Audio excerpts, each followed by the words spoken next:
On a Sunday morning, as gentle sunlight streamed through the windows, Linda Williams was reviewing work documents in her home office.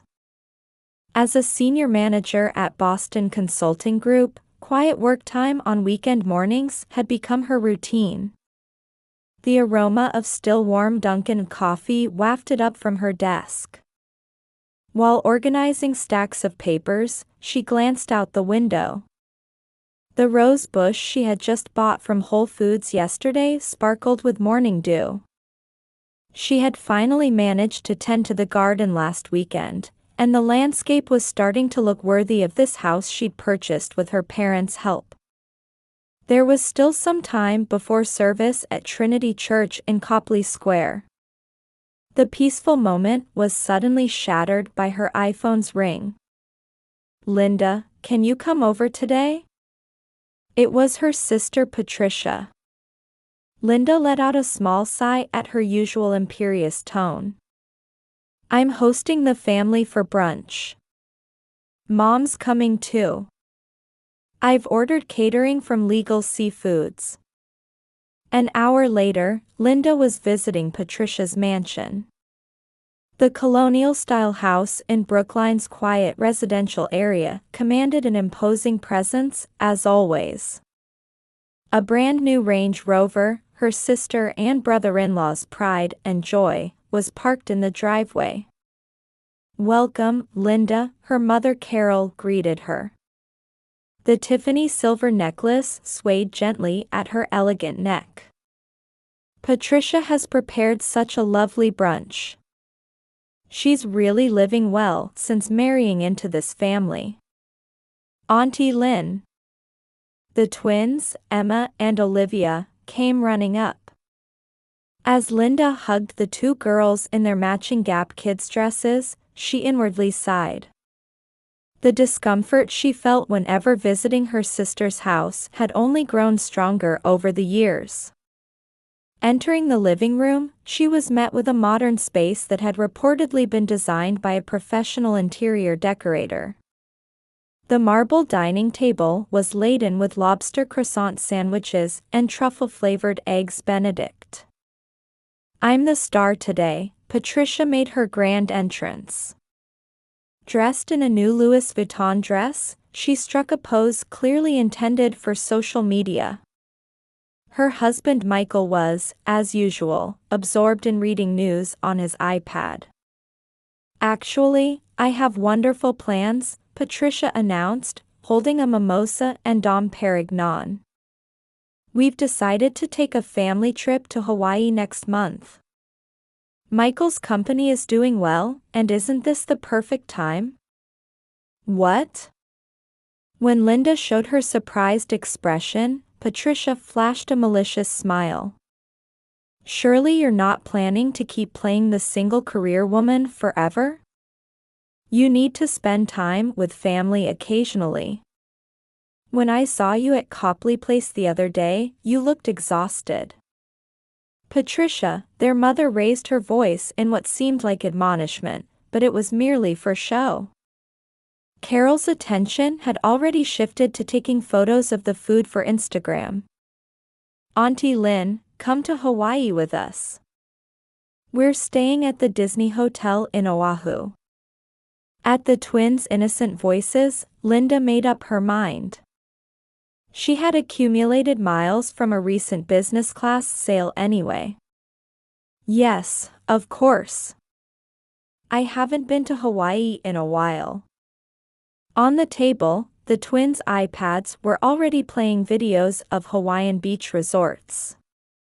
On the morning of departure, Linda woke up earlier than usual. The clock showed 7 a.m. She double-checked the sunscreen and new swimsuit she'd bought at Walgreens the day before. As she confirmed her reservation on the American Airlines app, the Boston Morning Sun reflected off her MacBook. While munching on a bagel, she recalled last night. Patricia's text message had only included a final confirmation of boarding time and a casual note saying, "Tomorrow will be a wonderful memory. Starting a fun family vacation today." Though she tried to say it cheerfully to herself, something still nagged at her heart. Checking the time while reviewing photos of the Waikiki hotel she'd looked up on TripAdvisor, Linda loaded her Toyota RAV4 and drove through Boston's streets. The roads, usually congested, were clear on this Saturday morning. The car radio was broadcasting Hawaii's weather forecast. Boston seemed determined to match with its own humid weather. Boston Logan Airport was bustling with travelers. As Linda wheeled her new carry-on toward the check-in counter, she overheard a family in front of her discussing their Disney vacation package. "Good morning. The 9:45 flight to Honolulu. Your name, please?" "Linda Williams." Linda presented her platinum card. The counter agent's expression subtly changed. The sound of keyboard typing paused momentarily. "I'm very sorry, Ms. Williams. Your reservation was canceled in the system last night." "What? That's impossible." The confirmation email. "The Brown party completed their check-in about 30 minutes ago." Her mind went blank. She frantically pulled out her iPhone 14 Pro and called Patricia. No answer. Michael's number went straight to voicemail. Just then, a new message notification appeared on her screen. "Take care of the children. We need some time." Then came a photo. The twins sitting on a bench in front of the airport Starbucks. Emma clutching a pink teddy bear from Build-A-Bear, Olivia's cheeks wet with tears. The two holding hands, their expressions filled with anxiety and fear. Emma. Olivia. Linda ran desperately through the airport. Her mind raced with questions. Why would Patricia do this? Were the rumors about Michael's company true? Why hadn't her mother warned her? "Excuse me. I'm looking for 5-year-old twin girls. Blonde, wearing Gap Kids dresses." She rushed toward the food court, asking passing airport staff.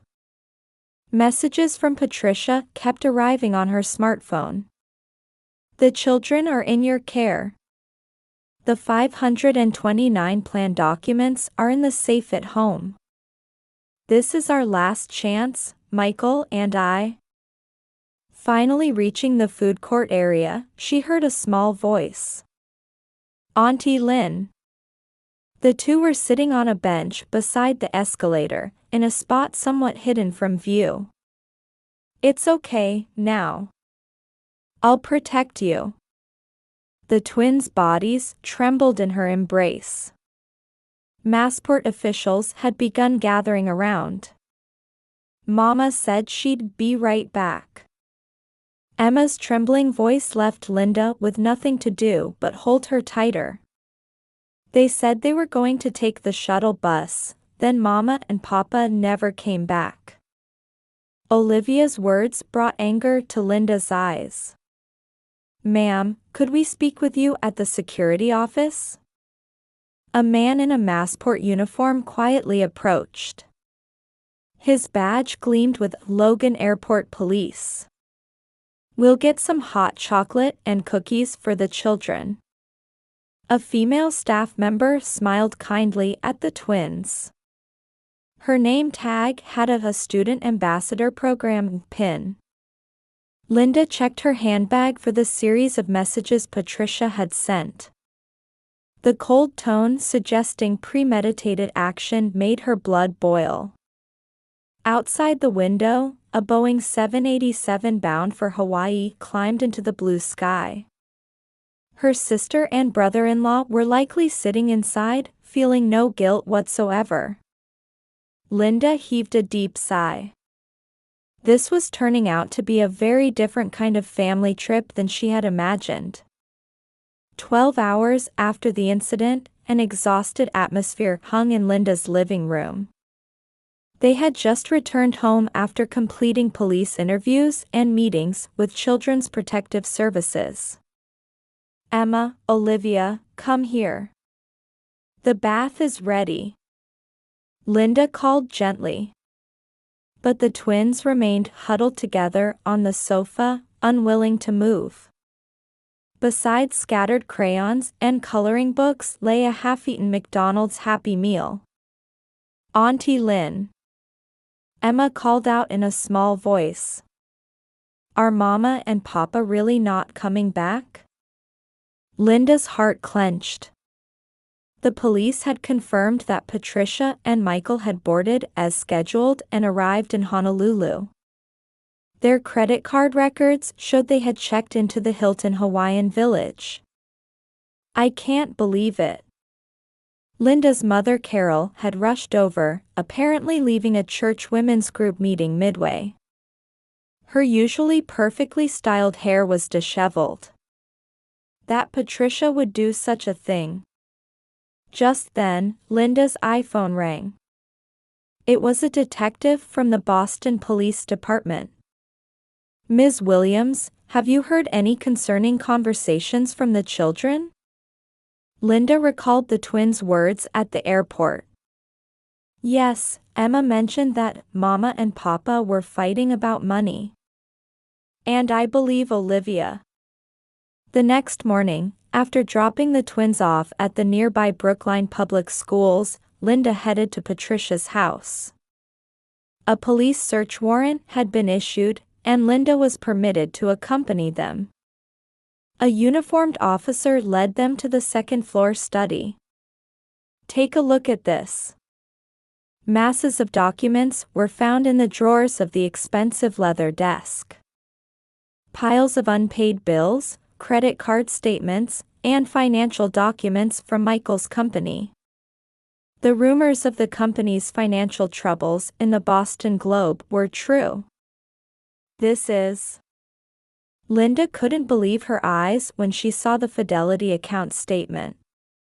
The 529 plan set up for the twins' education had been reduced to just $1. Over $500,000 in funds had been withdrawn over the past 3 months. The closet yielded box after box of Hermes, Chanel, and Louis Vuitton items, still with tags attached. Patricia's Instagram was filled with posts portraying happy family life. But behind that facade, she had been consuming the twins' future. "Linda, there's this too." The officer handed her a torn envelope. Inside were bank statements from the Cayman Islands. "Ms. Williams," the detective called out. "We've found significant transfer records under your mother Carol's name." Just then, Linda's smartphone vibrated. It was from Trinity Church. "Linda, something terrible has happened." Her mother's voice was strained. "Patricia took the women's group fees, and used my name."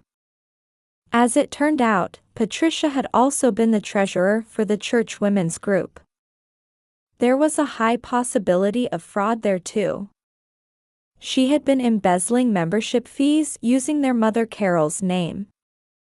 This was completely premeditated, Linda told the police. Hours later, Linda sat in her living room, compiling all the evidence. Her mother was being interviewed at the church, and the twins were safely attending their after-school program. The Boston Police Department detective called again. "We've discovered something significant. It appears they had no intention of returning to the mainland." Linda caught her breath.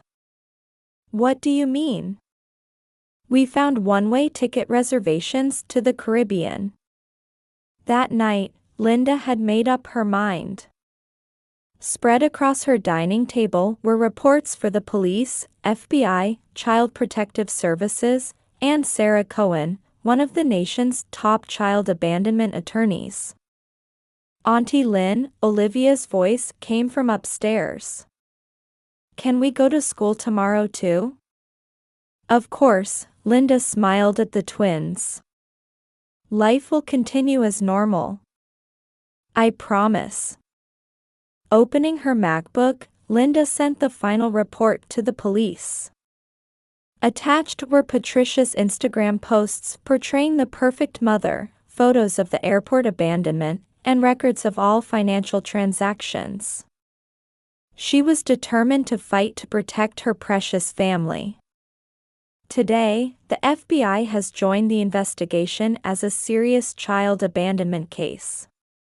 The detective's final words strengthened Linda's resolve even further. Outside the window, Boston's nightscape glowed quietly. On the table lay the twins' craft project from after-school care, to our beloved Auntie Lynn. Looking at those words, Linda heaved a deep sigh. Early morning, 1 week after the incident, at the top floor of the Hilton Hawaiian Village in Oahu. Patricia was enjoying her morning coffee on the balcony. Looking down at the azure sea, she was selecting photos to post on Instagram. Patricia, we need to talk. Michael approached with a tense expression, clutching his iPad. About the company, everyone. Just then, a knock echoed at the suite door. When they opened it, more than 10 law enforcement officers stood there. An FBI agent began reading their rights. Outside the window, an ABC News helicopter circled. I have nothing to say. Let me call my lawyer. Patricia maintained her elegant demeanor until the end. However, tickets to the Cayman Islands were found in her Louis Vuitton bag. This is a federal crime, the agent's voice was cold. You're charged with interstate child abandonment, embezzlement, and money laundering. 2 weeks later, at the Boston U.S. Attorney's Office, Linda was meeting with prosecutors. Ms. Williams, we have sufficient evidence, said Jessica Morrison, a prosecutor with over 20 years of experience. Particularly, the misappropriation of education funds will decisively turn the jury against them. The conference room table was piled with evidence. Starting with Logan Airport security camera footage, church women's group accounting records, documents showing fraudulent accounting at Michael's company. Additionally, there was Patricia's history of false social media posts, detailed psychological diagnoses from the twins' counselor. As decisive evidence, there were records of fraudulent withdrawals from the Fidelity 529 plan, and multiple financial transaction documents with forged signatures from Mother Carol.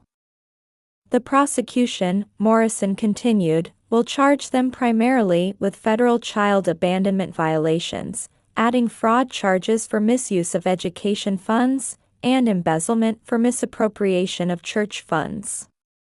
We'll also include charges of document forgery for forging the mother's signature, money laundering related to the Cayman Islands accounts, and conspiracy charges for the couple's planned scheme. The sentence? Linda asked. Maximum 20 years for Patricia, Morrison answered sternly. For Michael, 7 to 15 years, depending on his level of cooperation. That evening, Linda took the twins to their psychological counseling session at Boston Children's Hospital. The children's recovery will take time, explained Dr. Sarah Watson, their physician. Particularly, abandonment by a mother creates deep emotional wounds. 1 month later, at the Suffolk County Courthouse, Patricia and Michael's initial hearing began. Local media packed the gallery, and the Boston Globe featured the case on its front page. Defendants, please rise. The judge's voice echoed through the courtroom. Patricia wore an orange prison jumpsuit. Her former arrogant demeanor had vanished, and her makeup-free face showed fatigue.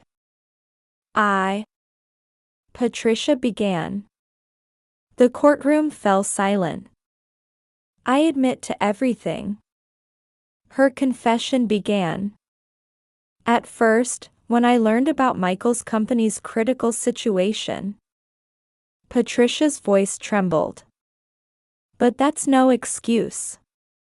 I abandoned my children. Her testimony lasted 3 hours. It all started, she said, with her pride as a mama influencer.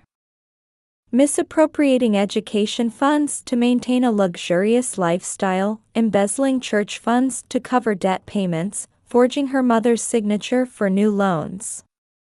And finally, the escape plan for a new life in the Caribbean. She admitted that at the root of it all was her hatred for Linda's stable life. Michael, who took the stand next, admitted to everything. The company had been essentially bankrupt for 2 years, his voice was hollow. But I couldn't tell Patricia. Her lifestyle. Carol took the witness stand as the prosecution's final witness. I trusted my eldest daughter too much, her voice was filled with remorse. I betrayed the church members, hurt Linda, and most of all, my grandchildren. On the day of sentencing, the courtroom was filled with tension. Defendant Patricia Brown, the judge's voice resonated. Your actions represent the gravest breach of trust. You abandoned your children, betrayed your family's trust, and even deceived your church community. After the sentencing, a press conference was held on the courthouse steps. This is certainly not a result to be proud of, Linda spoke quietly into the microphones. But justice has been served. Most importantly, the children's future has been protected. At dusk in Boston, Linda and the twins walked through Boston Common. Auntie Lynn, Emma called out softly. We'll always be together, right? Yes, of course, Linda squeezed the twins' hands firmly. We'll walk forward as a new family. 2 weeks after the sentencing, in the visiting room of Massachusetts Women's Correctional Institution. Linda momentarily faltered at the sight of her sister sitting behind the reinforced glass. Patricia in her orange prison uniform had completely lost her former glamour. Her skin, once polished with branded skincare products, was ashen, and her perfectly maintained blonde hair was thin and damaged from prison-issue shampoo. Linda. Patricia's voice was hoarse. I did something unforgivable.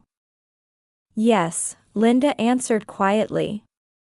She had wrestled with the decision to visit many times.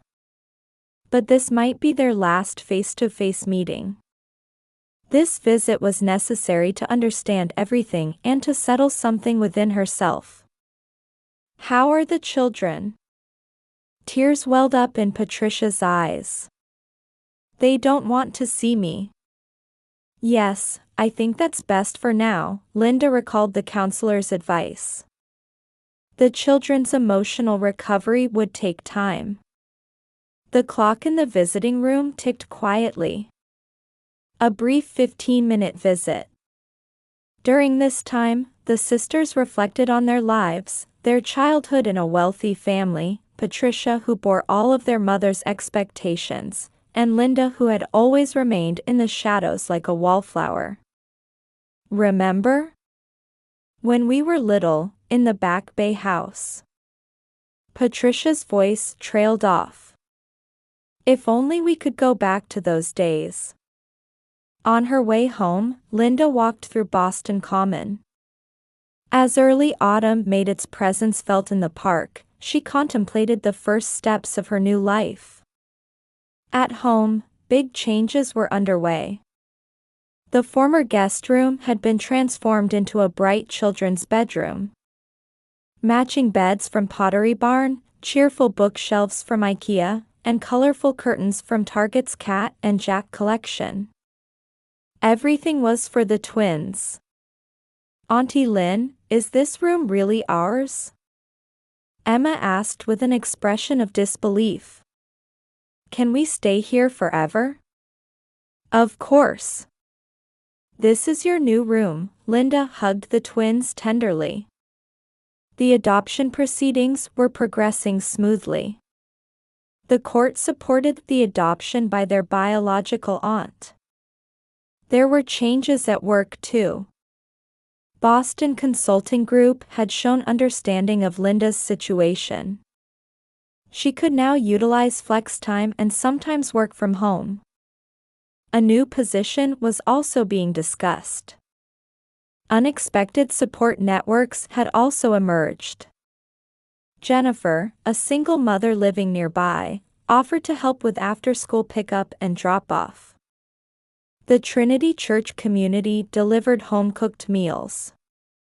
The counselor at Brookline Public Schools showed special consideration for the twins' emotional care. "Time will heal some things," Mother Carol had said. She too was changing.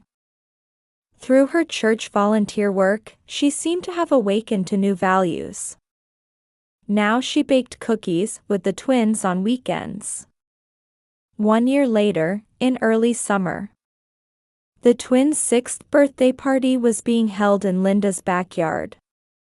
Organic cake from Whole Foods, homemade lemonade, and the laughter of neighborhood children created a simple but heartwarming scene. "Happy birthday!"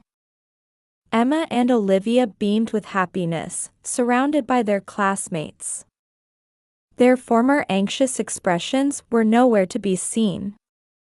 That night, after putting the children to bed, Linda went out to the garden. Under the starlit sky, she smiled quietly. On the table lay essays written by the twins. The theme was "My Family." They began with the words, "To my beloved mom," expressing their honest feelings. Patricia, in prison, was reportedly working earnestly on rehabilitation programs. Michael was serving his sentence in a different facility, and their divorce had already been finalized. Letters from them occasionally arrived for the twins. However, they remained unopened, waiting for the day when the children would choose to read them themselves. In Linda's desk drawer was a letter. A dinner invitation from a rising pediatrician in Boston. It had started with the twins' regular checkups. His gentle gaze and thoughtful consideration for the children had kindled a small warmth in Linda's heart. Christmas night. A large tree sparkled in Linda's living room. 3 stockings hung above the fireplace. In the corner, sheet music for the twins' lessons lay atop their new piano. "Love you, Mom," the twins' words before falling asleep brought tears to Linda's eyes. "I love you too." Outside the window, snow had begun falling quietly.